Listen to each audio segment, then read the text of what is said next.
54ನೇ ಅಂತಾರಾಷ್ಟ್ರೀಯ ಆವೃತ್ತಿಯ film festivals ವಿಶೇಷತೆ ಮತ್ತು ವಿಜೇತರು ಯಾರ್ಯಾರು ತಿಳ್ಕೊಳ್ಳೋಣ. ಪ್ರಶಸ್ತಿ ಆಯ್ಕೆ ವಿಭಾಗಗಳು ಮತ್ತು ವಿಜೇತರು ಮತ್ತು ಅವರ ಚಿತ್ರ. ಇನ್ನು ಅತ್ಯುತ್ತಮ ಚಲನಚಿತ್ರ ಪ್ರಶಸ್ತಿ ಯಾವ ಯಾವ ಚಲನಚಿತ್ರ ಪಡೆದಪ್ಪ ಅಂದರೆ ಎಂಡ್ಲೆಸ್ ಬಾರ್ಡರ್ ಅನ್ನುವ ಚಿತ್ರ ಪಡೆದ ಅತ್ಯುತ್ತಮ ಚಿತ್ರ. ಅದಕ್ಕೆ ನಿರ್ದೇಶಕರು ಯಾರಪ್ಪ ಅಂದರೆ ಅಬ್ಬಾಸ್ ಅಮೀನಿ. ಯಾವ ದೇಶದವ್ರಪ್ಪ ಅಂದರೆ ಇವರು ಇರಾನ್ದವರು. ಯಾವ ಭಾಷೆಯಲ್ಲಿ ಅದು ಚಲನಚಿತ್ರಪ್ಪ ಅಂದರೆ ಪರ್ಷಿಯ ಭಾಷೆಯಲ್ಲಿ.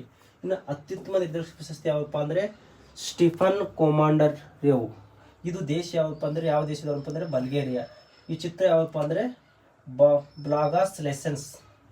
ಅತ್ಯುತ್ತಮ ನಟ ಪ್ರಶಸ್ತಿ ಯಾವಪ್ಪ ಅಂದರೆ ಪೌರಿಯಾ ರಹೀಮ್ ಸಾಮ್. ಇವರ ಚಿತ್ರ ಯಾವಪ್ಪ ಅಂದರೆ ಎಂಡ್ಲೆಸ್ ಬಾರ್ಡರ್ಸ್. ದೇಶ ಯಾವುದಂದ್ರೆ ಇರಾನ್. ಇನ್ನು ಅತ್ಯುತ್ತಮ ನಟ ಪ್ರಶಸ್ತಿ ಯಾವುದಂದ್ರೆ ಮೆಲಾನಿ ಥೇರಿ ಅವರು ಪಡ್ಕೊಂಡಾರ. ಚಿತ್ರ ಯಾವುದಂದ್ರೆ ಪಾರ್ಟಿ ಆಫ್ ಫೂಲ್ಸ್. ದೇಶ ಯಾವುದಂದ್ರೆ ಫ್ರಾನ್ಸ್.